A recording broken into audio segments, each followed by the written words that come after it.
अस्सलाम वालेकुम।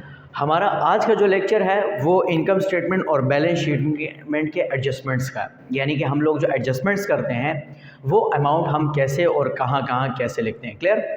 अब यहाँ पर हमारे पास देखें, मैंने ट्रायल बैलेंस के सारे नाम लिखे हुए हैं और ये डाटा फॉर एडजस्टमेंट में जो हमारे पास नीचे नाम लिखे होते हैं उसमें हम लोगों ने एडजस्टमेंट कैसे करनी होती है। अब मैंने एक कॉलम इनकम स्टेटमेंट का बनाया है और एक कॉलम मैंने बैलेंस शीट का बनाया है।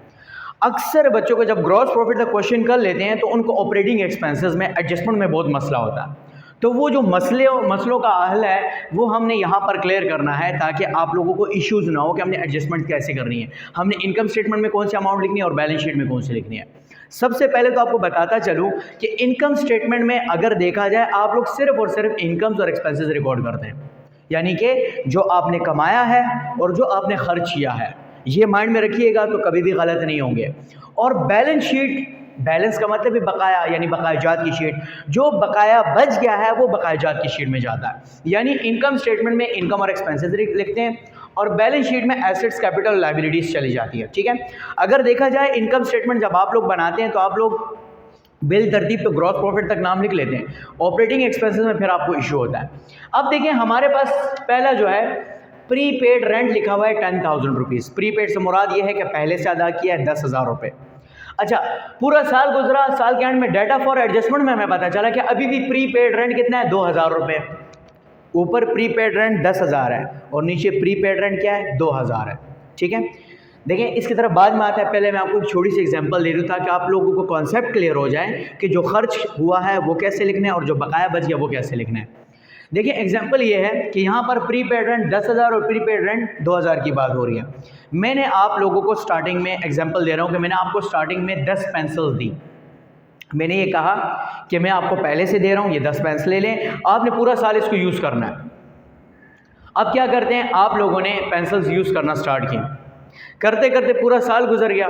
साल के बाद मैंने आके आपसे पता किया कि मुझे बताएं कितनी पेंसिल्स यूज़ हो चुकी हैं। आपने मुझे कहा सर टोटल 8 पेंसिलें यूज़ हो चुकी हैं, हमारे पास अभी भी 2 पेंसिलें सलामत हैं। ठीक है, 2 पेंसिलें अभी भी इनकेस एग्जांपल दे रहा हूँ अनयूज्ड है या प्रीपेड है या हमारे पास अभी मौजूद हैं। अब यहाँ पर क्या हो गया, यानी कि आप यहाँ से खुद अंदाज़ा लगा ले, स्टार्टिंग में आपको 10 पेंसिलें मिली थी, यूज़ कितनी हो गई हैं, 8 यूज़ हो चुकी हैं। वो जो 8 यूज़ हो चुके हैं वो आप इनकम स्टेटमेंट में लिखेंगे। बकाया कितनी बच गई, 2 पेंसिलें बच गई। वो जो बकाया 2 पेंसिलें बच गई वो बकायाजात शीट यानी बैलेंस शीट में जाएंगी। यानी जो खर्च हो गया इनकम स्टेटमेंट, जो बकाया बच गया वो बैलेंस शीट में चला गया। वही सिचुएशन यहाँ पर मैं आपको समझाना चाह रहा हूँ। देखिए प्री पेड रेंट 10,000 लिखा हुआ है, यानी कि स्टार्टिंग में 10,000 रुपये सलामत थे, खर्च नहीं हुए थे। पूरा साल गुजरा, साल के एंड में हमें पता चला प्री पेड रेंट कितना है, 2,000, यानी 2,000 अभी भी सलामत है। तो ज़रा खुद जायज़ा लगाएं, अंदाज़ा लगाएं कि खर्च कितना हो गया। अच्छा एक और चीज़ मैं बता दूं, देखिए 8,000 खर्च हो गया। जो 8,000 खर्च हो गया है वो आप लोग इनकम स्टेटमेंट में लिखते हैं रेंट एक्सपेंस के नाम से 8,000 रुपीज़। और बैलेंस शीट में कितना चला गया, आप लोग यहाँ पर लिख लेते जी प्री पेड रेंट 2,000 रुपये। यानी देखें जो खर्च हो गया इनकम स्टेटमेंट, जो बकाया बच गया वो बैलेंस शीट में आ गया। बैलेंस शीट में फॉर्मेट में मैं आपको बाद में फिर तरीका बताऊंगा कि कैसे होता है, लेकिन जस्ट आप लोग बताना चाह रहा हूं कि इनकम स्टेटमेंट में कितना लिखते हैं और बैलेंस शीट में कितना जाता है। अब नेक्स्ट सिचुएशन देखें, ऊपर प्री पेड रेंट 10,000 रुपये लिखा हुआ है।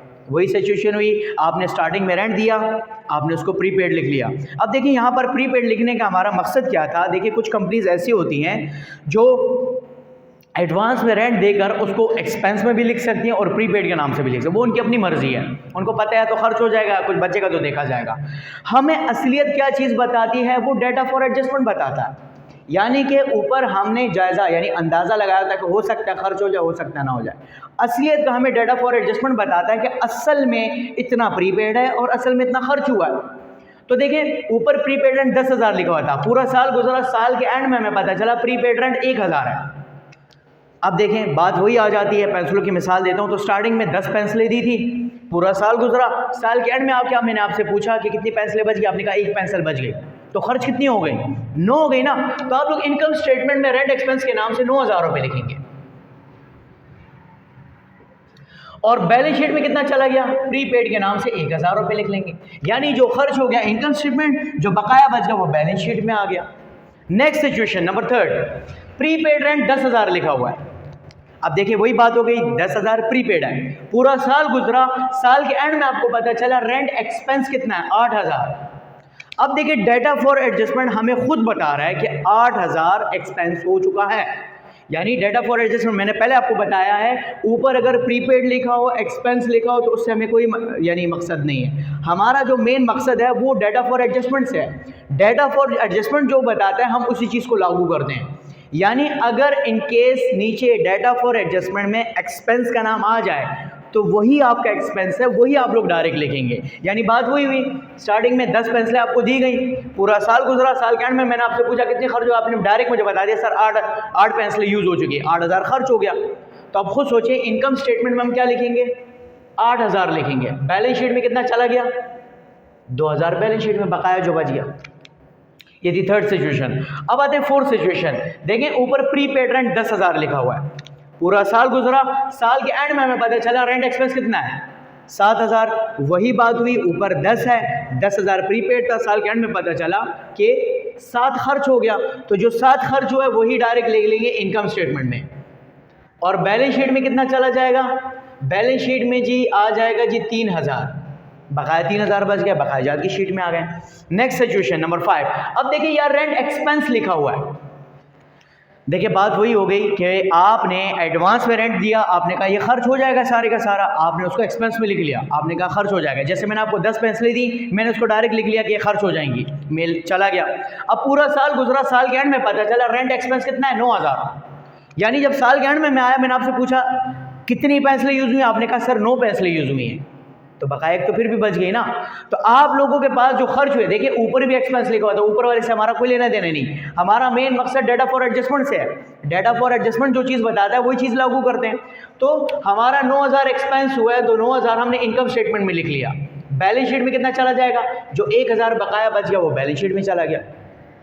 नंबर 6, ऊपर रेंट एक्सपेंस 10,000 लिखा हुआ है, हमने 10,000 दिए, हमने उसको खर्चे में डाल दिया कि खर्च हो जाएंगी। पूरा साल गुजरा, साल के एंड में पता चला रेंट एक्सपेंस कितना है 6,000, यानी हमारा 6,000 खर्च हुआ है। तो हम लोग यहाँ 6,000 ही लिखेंगे। और बैलेंस शीट में कितना चला जाएगा, बैलेंस शीट में आ जाएगा 4,000, क्योंकि बकाया 4,000 बच गया। इसके बाद नेक्स्ट नंबर 7, रेंट एक्सपेंस ऊपर 10,000 लिखा हुआ है, हमने एडवांस में रेंट दिया, हमने उसको एक्सपेंस में लिख लिया कि खर्च हो गया। पूरा साल गुजरा, साल के एंड में हमें पता चला कि प्रीपेड रेंट अभी भी 3,000 है। अब देखिए बात वही बनती है कि मैंने आपको स्टार्टिंग में 10 पेंसिलें दी, मैंने कहा कि ये खर्च हो जाएंगी। पूरा साल गुजरा, साल के एंड में जब मैं आया, मैंने आपसे पता किया तो आपने कहा सर 3 पेंसिलें भी सलामत हैं। जब 3 पेंसिलें सलामत है तो खर्च कितनी हो गई, 7 पेंसिलें खर्च हो गई, 7,000 खर्च हो गया। तो आप लोग यहाँ 7,000 एक्सपेंस में लिख लेंगे। बैलेंस शीट में कितना जाएगा, बैलेंस शीट में हमारे पास 3,000 आ जाएगा प्रीपेड के नाम से। ये सारे जो नाम मैं बता रहा हूँ प्रीपेड ये सारे करंट एसेट्स में नोट होंगे। आगे बैलेंस शीट भी बताऊंगा कि बैलेंस शीट कैसे बनती है, ठीक है। अच्छा नेक्स्ट, ऊपर देखिए 8वीं एंट्री में रेंट एक्सपेंस 10,000 लिखा हुआ है। पूरा साल गुजरा, साल के एंड में हमें पता चला प्रीपेड रेंट कितना है 2,000। स्टार्टिंग में 10 दिए, आपने कहा खर्च हो जाएंगे। पूरा साल गुजरा, साल के एंड में पता चला अभी भी प्रीपेड 2,000 है, 2,000 अभी भी खर्च नहीं हुआ, तो कितना खर्च हो गया 8,000 खर्च हुआ है। तो हम लोगों ने यहाँ पर इनकम स्टेटमेंट में 8,000 एक्सपेंस में लिखना है। और बैलेंस शीट में कितना चला जाएगा जी, बैलेंस शीट में 2,000 आ जाएगा।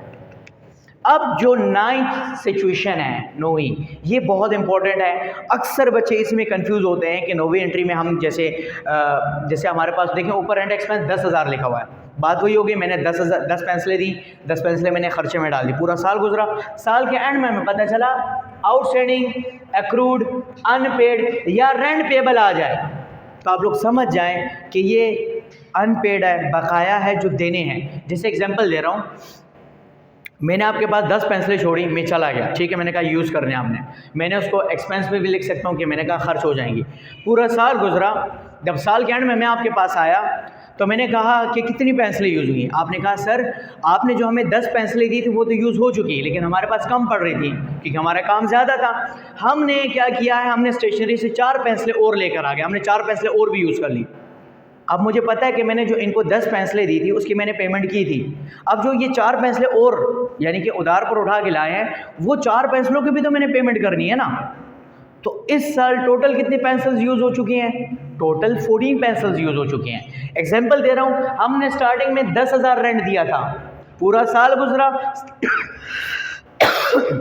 साल के एंड में पता चला कि outstanding accrued unpaid rent payable 4000 है, यानी में पता चला कि 4000 हमने और देने हैं। तो 10 और 4 कितने हुए, टोटल इस साल का एक्सपेंस कितना बना, 14000। तो आप लोग इनकम स्टेटमेंट में 14000 लिखेंगे और बैलेंस शीट में कितना चला जाएगा।